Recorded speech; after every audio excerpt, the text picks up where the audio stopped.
你是江华龙什么人啊？先生是。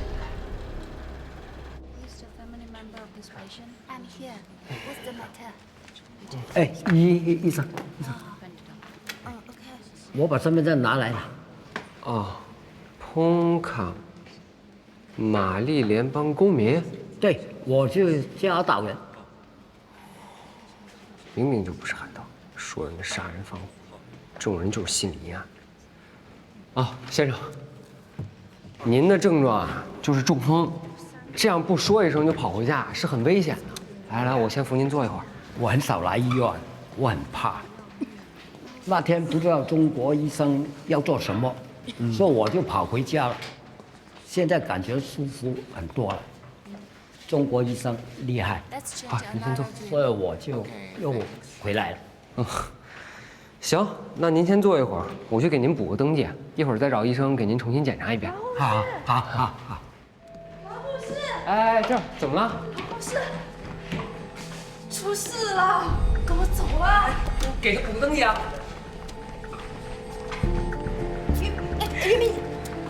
月美，你怎么了？月美，听我说，月美，你冷静一点，月美。哎，葛医生，快来帮忙！葛医生，你冷静。怎么了这是？快来！哎，你不能打人啊！快，先坐下啊，坐下。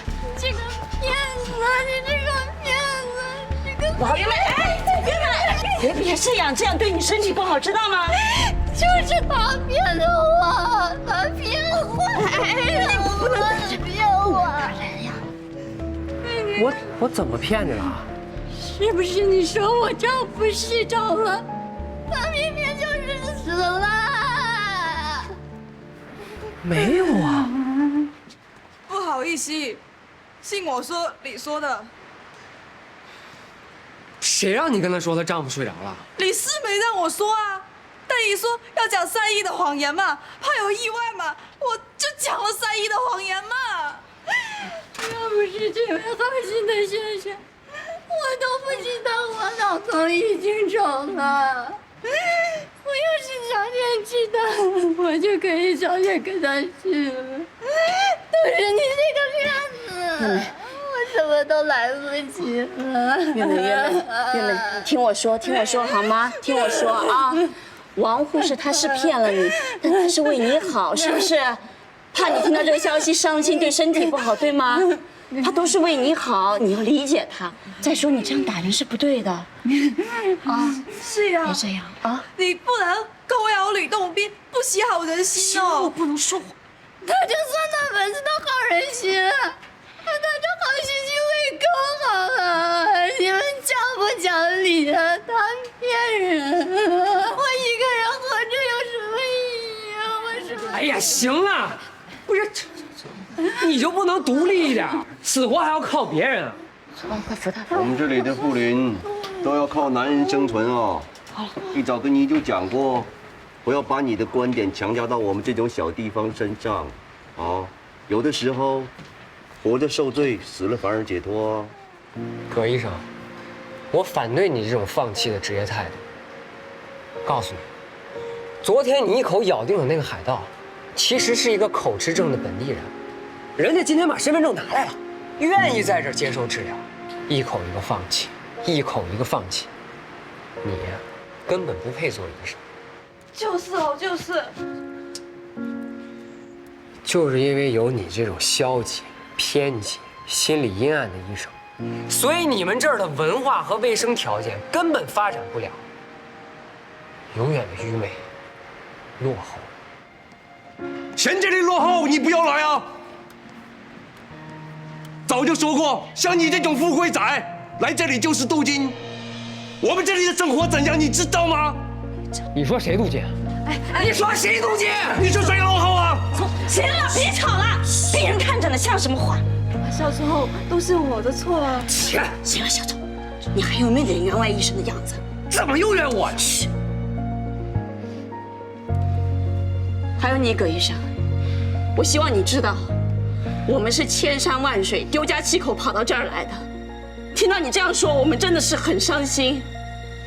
我就想问你一句，你还想不想我们为这里的病人治病了？你说，想还是不想？行了，小总，真别生气了。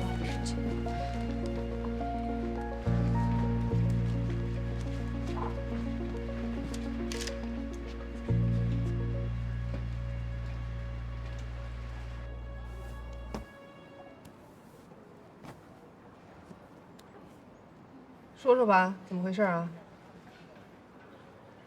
开口说人家当地医护人员，当着病人的面动手，纪律呢？忘了是吧？明明是那葛医生有错在先啊！人王月妹手术刚醒，我拖延一下时间，暂时不告诉她家破人亡的消息，我有错吗？是那葛医生跟没事人一样说人家老公死了，这王月妹才寻死觅活的。我好心好意的，怎么还赖上我了呀？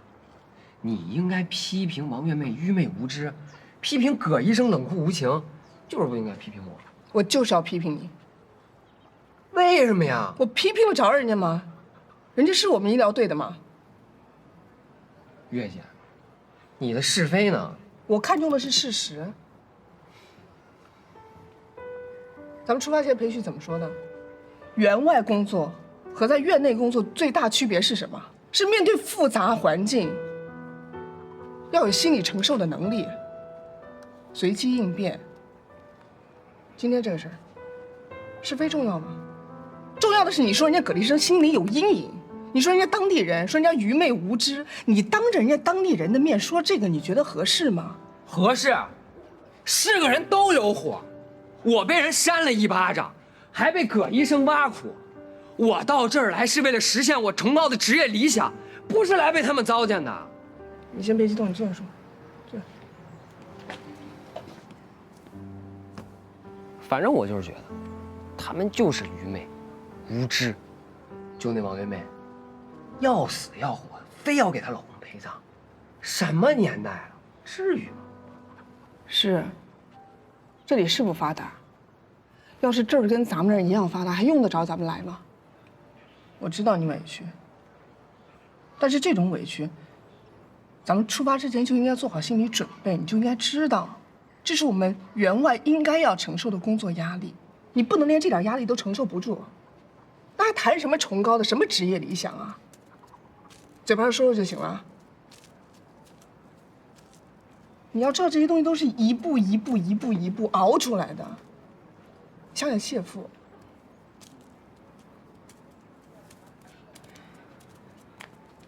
周医生，王护士，不好意思，今天的事都怪我的。可不是吗？不怪你，怪谁呀？怎么还不回家？周医生，别骂王护士了，我来是想讲，我觉得王月妹不会真的要自杀的。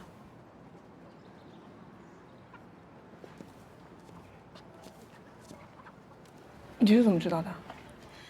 因为真的想要自杀的人根本不会和你讲那么多。哦，我原来有一个帮佣的祖母太太，就是自杀死的。老爷娶了二太太，他接受不了，就自杀了，半夜上吊死的。白天发现，把人放下来，都凉透了。但这个王月妹她闹了几次自杀，都大喊大叫，而且刚才看葛医生和王护士吵架，都看呆了哎。你说像这样的人，怎么会想要自杀哦？我觉得他就是太突然了，接受不了，所以闹一下罢了。可以啊，刘心路，没发现你这脑袋还挺灵光的。今天的事情是怪我了。我看医院人手紧，我有跟安莎小姐讲哦，我自愿留下来做几天护工，看着王月妹。我会劝她的，一定劝好她。周医生，让我留下来吧。这个我做不了主，但是我会替你向院长申请的。太好了。心路啊，我想问你个问题。你刚才不是说你看到那个太太的尸体躺在那儿，你怕吗？是个干护理的人才。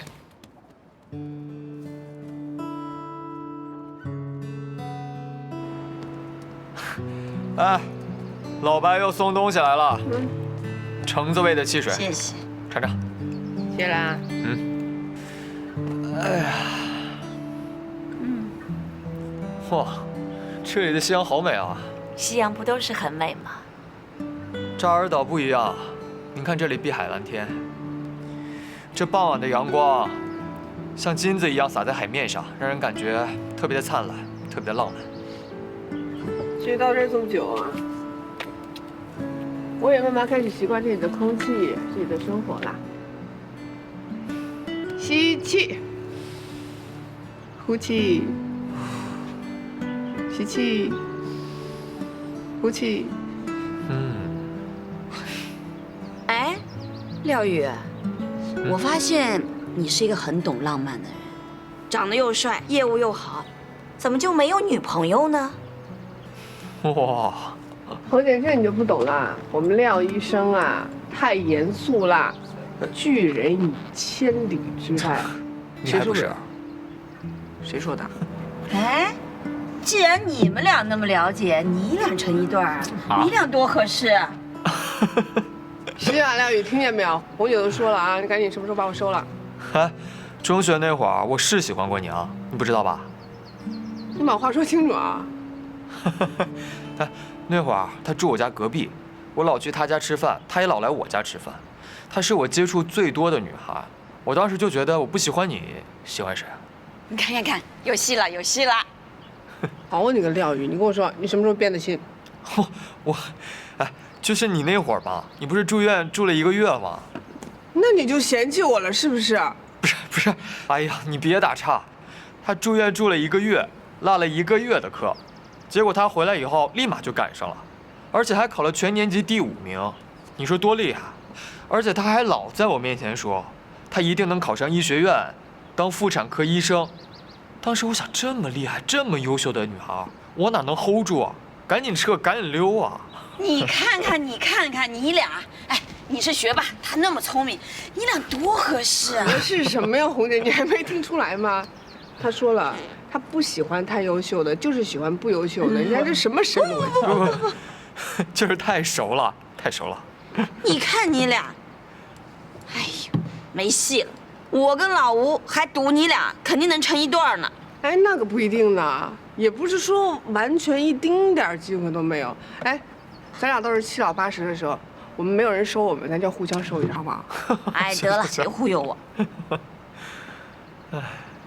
哎，你俩成不了一对儿，我想问你啊，那你跟那个丹尼尔是不是有点意思啊？没有。你看，你看，你看你，你问我那炖牛肉的事儿，哎，事后我一想，你那会儿说话在丹尼尔面前脸都红了。周月，货队虽然出差了，队里的事儿你做主，但我作为大姐，我得提醒你一句，丹尼尔，工作上很好，可生活中他可是个浪子啊。一个女人要是喜欢上一个浪子，那是非常危险的事儿，明白吗？明白。哎呀，红姐，不是那样的，炖牛肉的事儿，其实就是巧了。你编。红姐，你是不知道，雨倩跟 Daniel 关系才不一般呢，人家可是洗衣服的关系。什么叫洗衣服的关系啊？你看你书呆子来又不知道。我跟你那么好，我给你洗过衣服吗？所以嘛，我看见乔雨倩给 Daniel 洗衣服了，可想而知人家关系有多好。那你更得注意啊，你离他们远点儿。乔雨倩家背景多复杂，注意千万不要卷进当地事务。是，红姐说的对，我绝对不卷进当地事务。哎，但是我得去关心一下我们同事，我觉得王小聪最近有点不太对。啊？怎么了？我今天跟他聊天来着，我就觉得他状态不对。我去看看。他怎么了？凤姐，你以后再也别拿我和廖宇跟人一起打赌了。对啊。啊？拉钩。拉钩，你俩就是好朋友、好闺蜜。对。嗯。拿着。喝完啊，别浪费啊。你，我去干嘛？小葱啊。哎，小聪怎么了？哎呀，小聪最近啊，冲动易怒，反复无常的，哎，差点跟葛医生打起来，啊？我都怀疑这孩子是不是有点抑郁症的前兆啊？这么严重啊？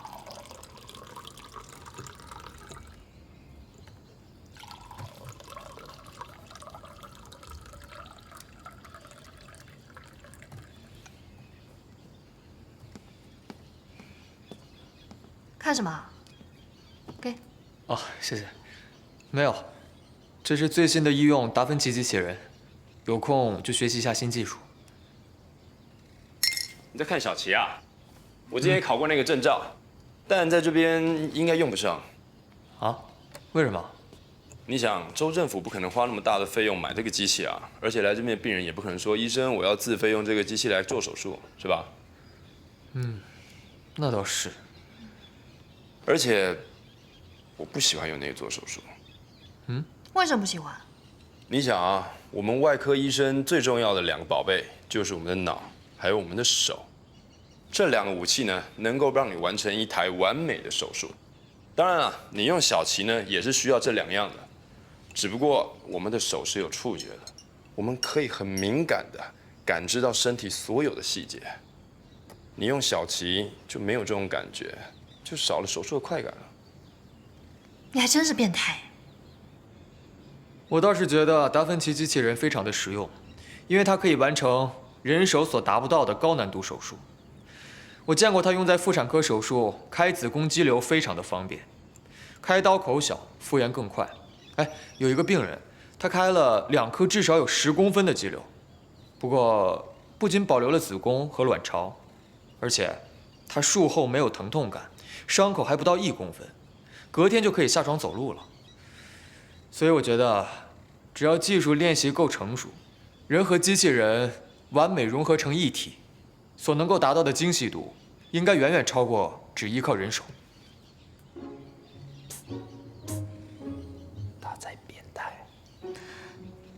我就很同意廖医生说的，本身人就是有极限的，所以才会发明科技来辅助。好的器材不是可以更好的帮助医生完成手术吗？看来乔医生真的很有见解。你们2个这么有默契，以后乔医生你就跟廖医生的班吧。That's it，OK 啊。算了吧，我觉得还是跟你的班好了。君子不夺人所好嘛。你说夺谁所好？你说他啊？不，你拿去用啊，拿去用。周医生都说了，说你们关系不一般。周医生说我们关系怎么样？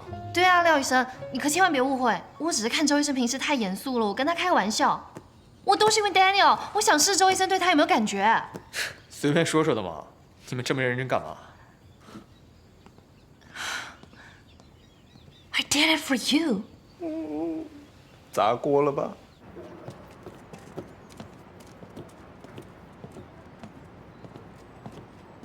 Hi, Hi. I'm looking for Dr. Zhou. Is she around? Yes, she's inside. Thank you. You're welcome. You're so handsome. 把衣服穿好。看看你，衣服扣子也扣。你好，请问周医生在吗？找他有什么事啊？没事，就是来约他的。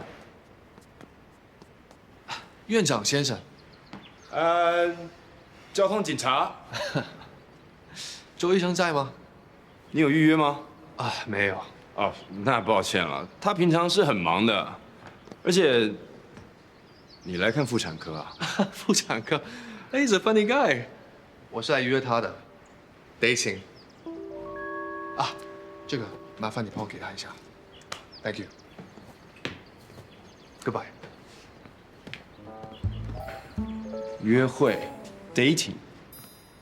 唉，有人吃醋了。吃那个警察的醋吗？确实啊，挺帅的。那要不你跟他 dating 啊？你没戏了，比你帅。喂，你看看人家多直接，直接送上门来了。这不仅人长得帅，还有安全感。我看你要凉凉喽。哎，要不你就死了心跟我好散了？我看你才要凉，你小料跟人家跑了。怎么可能？哎，蛋糕给我留一块。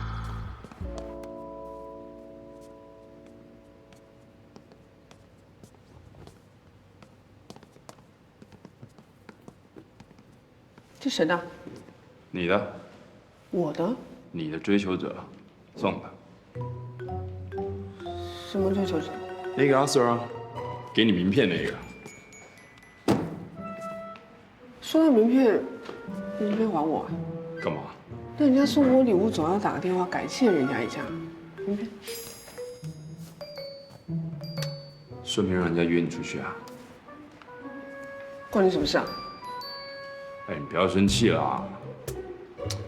那个，雨倩，你生雨倩气，他就是那种很故意的人，好吗？就我跟他真的不是那种关系，而且我怎么知道他把我的衣服拿去洗啊？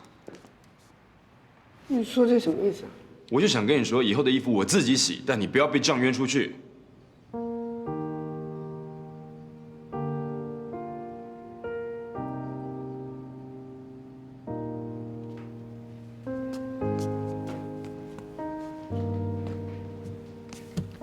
可以吗？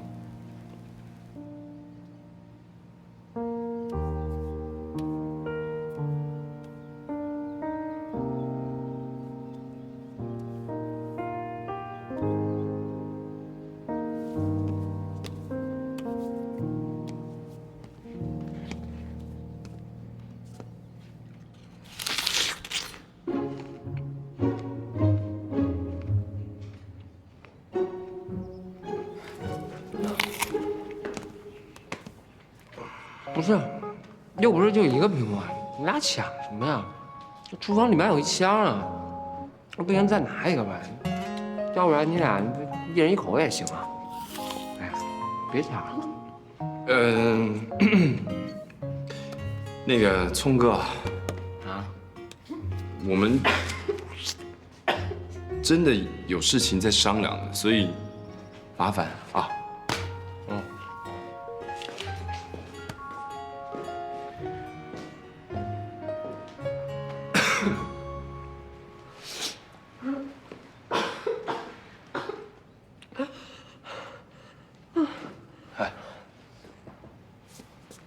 那个，真的有事情要跟你商量。现在？真的，认真的事，走走走。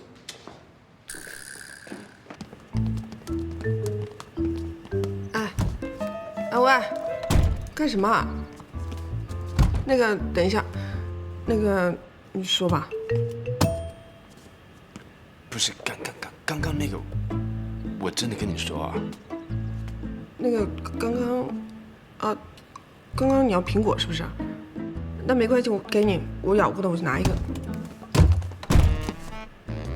我是要问你，你是不是也同意于谦说的，他像是这么算？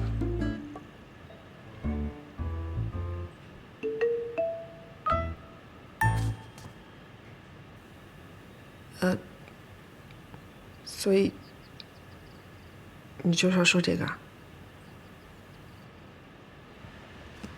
不是，现在于倩还有本地的医护都不知道我们发现集会疫情的事，霍推又不在，所以我想知道你怎么想的啊？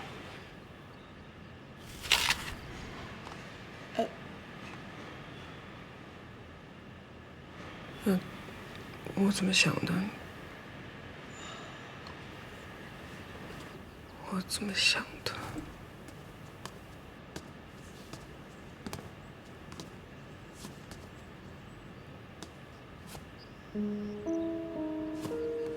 其实塔香这个事情，我觉得反而倒是可以证明我们医院是没有鬼的。你想想看，他用这个迷倒小六，就是为了散布谣言。那这样就可以进一步的推断出，谢父跟霍队的怀疑是有根据的。没错，小六跟原始部族的接触过，也就是说，脊灰的传染源可能真的是在免疫功能有障碍的原始部族体内产生了病毒的变异，通过传染到了临水村的儿童身上。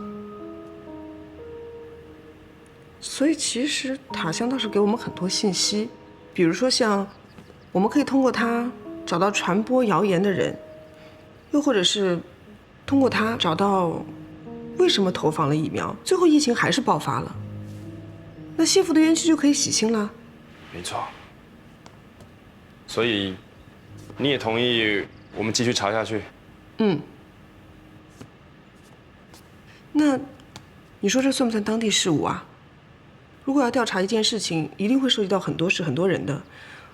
我们中国医疗队是不能介入当地事务的。是，这是当地事务，但它已经影响到我们医院的工作了。如果没有解决，我们医院工作做不好。那万一出事了，医院会有麻烦的。所以，算了。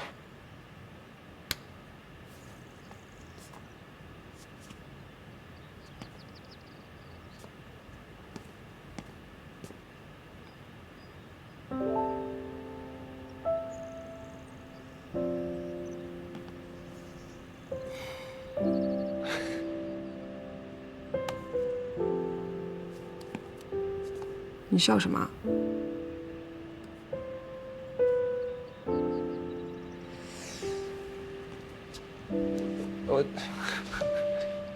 我只是突然想到谢父当初忍着痛给你加油打气的样子，还有阿秀的手术，一个人得有多大的力量，才能够忍着伤痛保持镇定？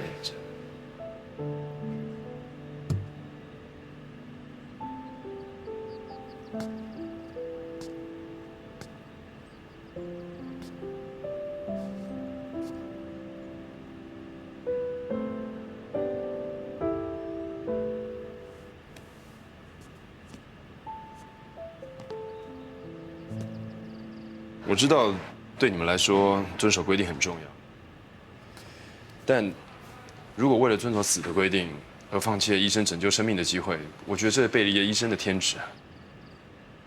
但是你不觉得，医生在规定跟机会之间做选择也是天职吗？那是因为你们怕负责任，所以你们放弃了医生对生命的责任。作为一个医生，拯救生命这是你们应该的责任，你们不能推卸这个责任。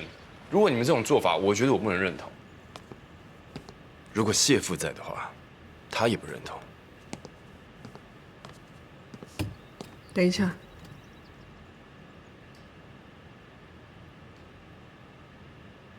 我愿意冒个险。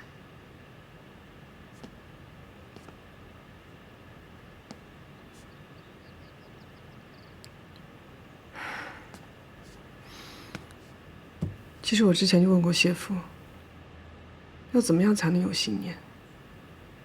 他跟我说：“你就去坚持嘛。”我知道我这个人很多顾虑，问题想太多，这点我不如你，也不如谢父。但是有一件事情，对于好医生这3个字，我从来都没有动摇过。所以，就是我刚刚来这儿的时候，特别不能适应。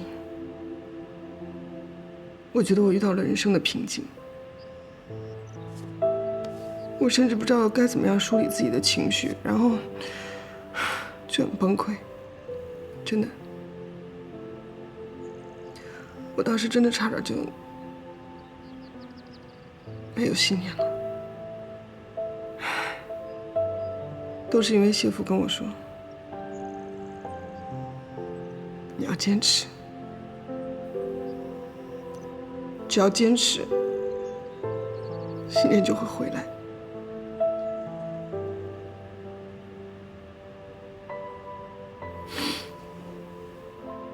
所以你说的对，我要坚持，我不能让谢父失望。我也不会让自己失望。所以，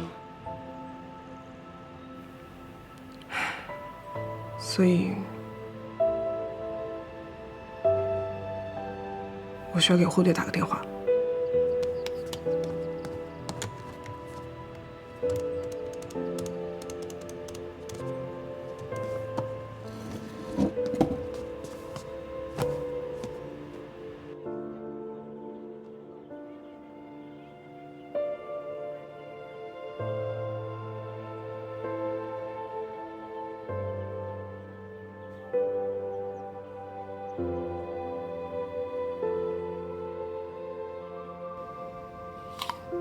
好的，霍队，我会自己拿捏分寸的。那就这样吧，拜拜。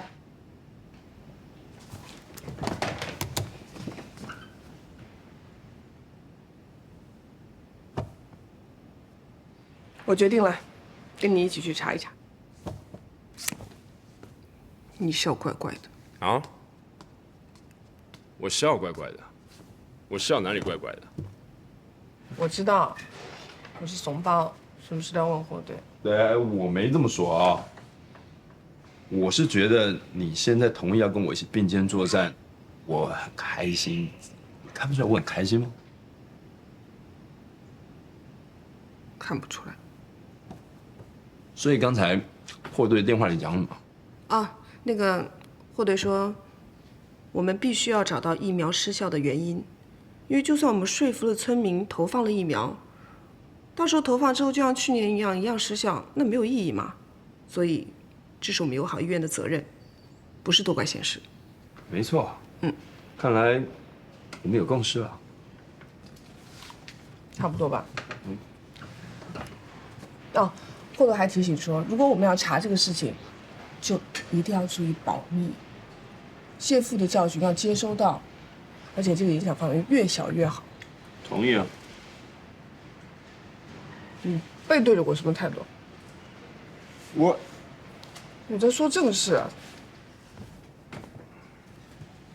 现在是你做决定的时候了，院长大人，你到底要怎么做啊？其实这件事情啊，我之前锁定了3个人。你说。第一个 ，Thomas， 乔向晚，他是你的好朋友啊。呀，但当初他说这个塔箱是来自于他的研究所，所以自然他就成为了第一个嫌疑人。但后来我们发现这2个塔箱是不一样的，可以不用怀疑他了。第二个，神婆。神婆，但是就算你去问他，他也不会跟你说实话的。没错，所以找他也没用。不过他不能排除嫌疑啊。第3个，文书。文书？你怀疑文书什么？我的直觉。男生的直觉根本就不准，女生的直觉才准，好不好？再说了，文书拿出来的检测报告也没有问题。塔箱也不是他做的，你为什么要怀疑？听我说啊，他跟谢父的关系，谢父死得这么惨烈，可他却表现那么平淡。不对呀，抢救谢父的时候你明明在的，文书抢救的很拼命哎。那谢贝贝的生日他也推掉了，这不太正常吧？那会不会是因为文书跟谢父相处了2年的时间，感情很深厚，所以他不想面对那么伤感的场面呢 ？OK， 再来，谢父之前把林水春病童的取样给了文书，文书说扎导做不了，必须送回本岛做，可是寄回来的却是一个只有寄生虫的检验报告。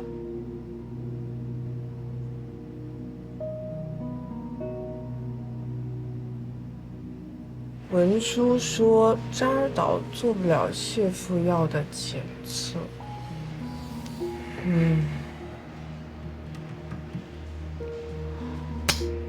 我知道了，你的意思是说，文书就是知道谢夫要做的检测是有关于吉辉的，所以他故意说检不了。嗯哼。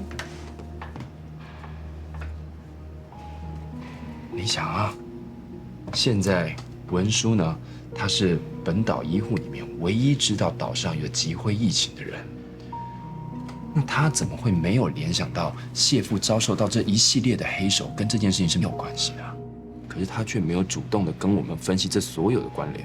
对，之前你不说我还不觉得，你一说我就想起来了，关于谢夫的事情，文书的确没有说过什么。他的同伴连命都丢了，然后同族饱受疫情的损害，他可以自己稳若泰山，好像什么事情都不知道一样。就只有两种可能，要么就是他性格就是这样，对什么事情都漠不关心；第二，就是他根本就知道孟晃有阴谋。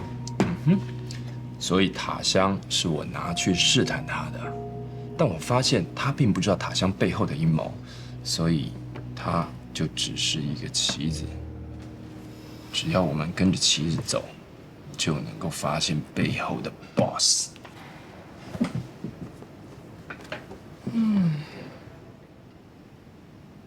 有道理。女人还是不能靠别人，最后还是得靠自己嘞。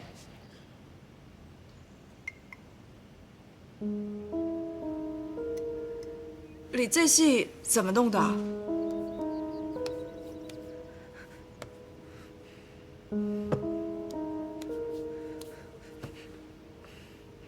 你这是烟头烫的哎，好几天了吧？哎，你怎么回事哦？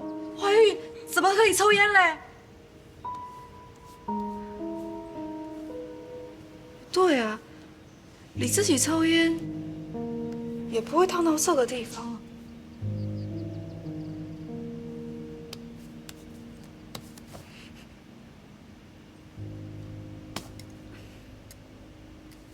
你老公烫的？他在家打理哦。哎，我说你这个人，嫁了这样的人还要和他去死？还有，为什么会出车祸？你不知道吗？他自己醉驾嘞！哎，你怀着宝宝，他还喝酒开车，还拉烟头烫你，这样的人离开不是更好吗？雷讲的这些道理我都明白，可是那有什么办法呢？他打我，虐待我，可他依旧是我生活上的依靠。我就是个孤儿，无亲无故，嫁给了他，他就是我唯一的亲人。现在他也走了，我的宝宝也走了。我也在想，像我这样苦命的女人，活下去还有什么意义了？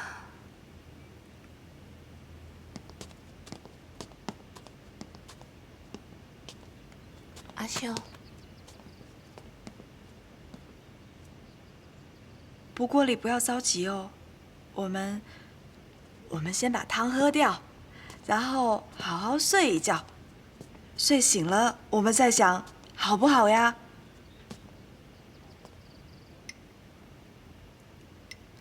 以前哦，我也靠男人，现在慢慢的我靠自己了。等你好了，我把我的故事讲给你听，好不好呀？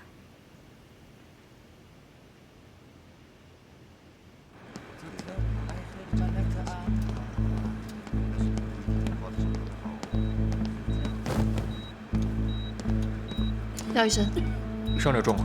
兰蒂娜，20岁，腹部刺伤，目前意识昏迷。脾区腋下暗区，怀疑是脾破裂出血，赶紧准备手术。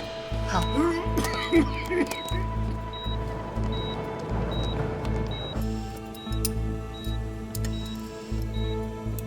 阻断脾门动静脉，分离结扎脾动静脉，切除脾脏，开始分离。好的。大弯前。我要的是大弯前。啊，不好意思啊，我的问题。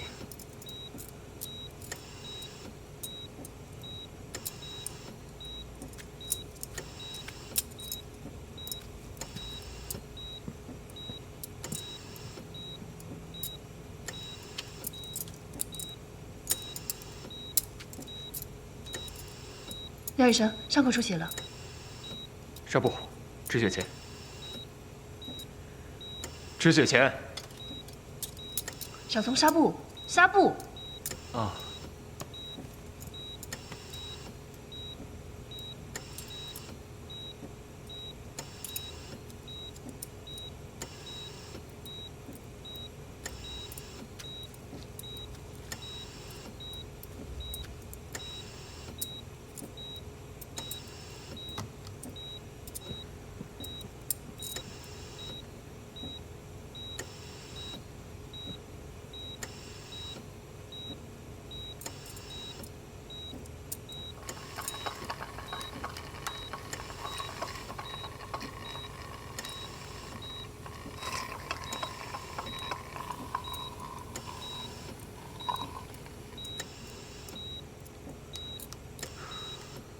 好了，乔医生，接下来告诉家属和护工，一定要注意肚子上的引流管。好的。还有，引流液如果是量多，像红色鲜血那样，那可能是腹腔内大规模出血，一定要及时告诉医生。明白。好了，手术结束，接下来交给你了。放心吧，廖医生。结束以后，找一下叶护士长。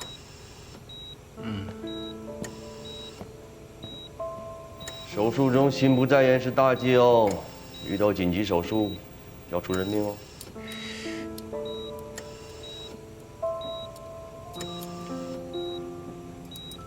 姐。